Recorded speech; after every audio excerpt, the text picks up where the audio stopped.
2024 लोकसभा चुनाव सिर पर है। इस चुनाव के लिए देश की सभी पार्टियां एड़ी चोटी का जोर लगा रही हैं। हर पार्टी 543 लोकसभा सीटों पर उम्मीदवारों के नाम पर मंथन कर रही है। इस सब के बीच बीजेपी ने 2 मार्च को 195 उम्मीदवारों की पहली लिस्ट का ऐलान कर दिया।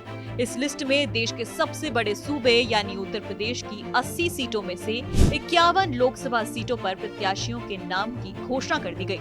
बीजेपी की इस लिस्ट में पीएम मोदी से लेकर रक्षा मंत्री राजनाथ सिंह का नाम शामिल है। बीजेपी के ऐलान के साथ राजनीतिक गलियारों में चल रही तमाम कयासों और अटकलों पर लगाम लग गई। सियासी गलियारों में इस तरह की चर्चाएं आम थीं कि बीजेपी इस बार उत्तर प्रदेश में बड़े स्तर पर सांसदों के टिकट काट सकती है, लेकिन बीजेपी की पहली लिस्ट में ऐसा कुछ होता नजर नहीं आया।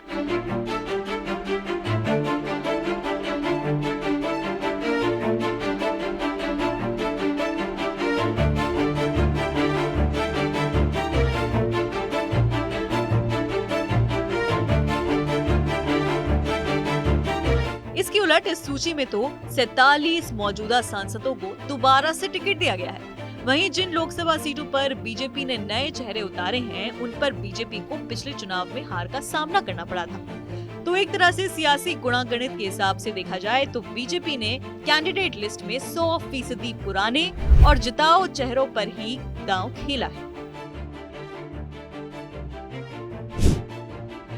जो लिस्ट सामने आई है उसके अनुसार अगर दिल्ली को छोड़ दें तो बीजेपी ने ऐसा कोई बड़ा बदलाव अपने उम्मीदवारों की लिस्ट में नहीं किया है। किन नए चेहरों को यूपी में मिला है मौका, इस पर ध्यान डालते हैं। अगर यूपी की कैंडिडेट लिस्ट में सामने आए नए चेहरों की बात करें तो इन सीटों पर बीजेपी को 2019 में हार का मुंह देखना पड़ा था। सियासी जानकारों का मानना है कि यही सबसे बड़ी वजह है बीजेपी को उनको रिप्लेस करने की।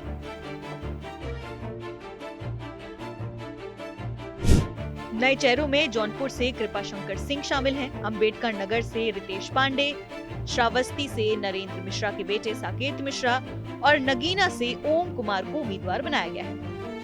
बता दें कि यूपी की 80 लोकसभा सीटों में से बीजेपी कुछ सीटें सहयोगी दलों को भी देगी। इस स्थिति में यूपी की अगली लिस्ट चौंकाने वाली हो सकती है। फिलहाल इस रिपोर्ट में इतना ही। बाकी अन्य खबरें जानने के लिए आप देखते रहिए आर भारत।